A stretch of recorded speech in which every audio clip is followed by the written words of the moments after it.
നമസ്കാരം. ഇന്ന് നമ്മൾ സംസാരിക്കാൻ പോകുന്നത് ദന്തശുചിത്വത്തെക്കുറിച്ചാണ്. കുഞ്ഞുങ്ങൾക്ക് ആദ്യത്തെ പാൽപ്പല്ല് വരുന്നത് ഏകദേശം 6 മാസത്തിലാണ്.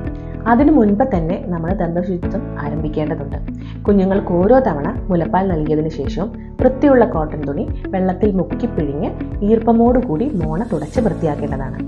രാത്രികാലങ്ങളിൽ കഴിവതും കുപ്പിപ്പാൽ നൽകുന്നത് ഒഴിവാക്കുക. കുപ്പിപ്പാൽ നൽകുകയാണെങ്കിൽ തന്നെ അതിൽ മധുരം ചേർക്കാതിരിക്കാൻ ശ്രദ്ധിക്കുക. കുഞ്ഞുങ്ങൾക്ക് ഏകദേശം 2 മുതൽ 4 പാൽപ്പല്ലൊക്കെ വന്നു കഴിയുമ്പോൾ വിരലിൽ ധരിക്കാവുന്ന ഫിംഗർ ബ്രഷ് ഉപയോഗിച്ച് പല്ല് വൃത്തിയാക്കാവുന്നതാണ്. അതിനുശേഷം കൂടുതൽ പല്ലുകൾ വരുമ്പോൾ അൾട്രാ സോഫ്റ്റ് അല്ലെങ്കിൽ എക്സ്ട്രാ സോഫ്റ്റ് ബ്രിസിൽസോട് കൂടിയ ബ്രഷ് ഉപയോഗിച്ച് പല്ല് വൃത്തിയാക്കേണ്ടതാണ്. കുഞ്ഞുങ്ങൾക്ക് ടൂത്ത് പേസ്റ്റ് ഇൻട്രൊഡ്യൂസ് ചെയ്യേണ്ടത് അവർ ഏകദേശം സ്വയം തുപ്പാൻ തുടങ്ങുമ്പോൾ, അതായത് ഏകദേശം ഒരു 2.5 വയസ്സാകുമ്പോഴാണ് ടൂത്ത് പേസ്റ്റ് ഇൻട്രൊഡ്യൂസ് ചെയ്യേണ്ടത്. ഏത് ടൂത്ത് പേസ്റ്റ് ആണ് ഇൻട്രൊഡ്യൂസ് ചെയ്യേണ്ടത് എന്നുള്ളത് ഒരു ദന്ത ഡോക്ടറുടെ നിർദ്ദേശപ്രകാരം മാത്രം ഉപയോഗിക്കുക. കുഞ്ഞുങ്ങളിൽ ചെറുപ്പത്തിൽ തന്നെ രാവിലെയും രാത്രിയും ബ്രഷ് ചെയ്യുന്ന രീതി വളർത്തിയെടുക്കേണ്ടത് വളരെ പ്രാധാന്യമുള്ള കാര്യമാണ്. കുഞ്ഞുങ്ങൾക്ക് ഒരു 7 വയസ്സ് വരെ പാരന്റൽ സൂപ്പർവിഷനോടുകൂടി ബ്രഷിംഗ് ചെയ്യുന്നതാണ് നല്ലത്. Thank you.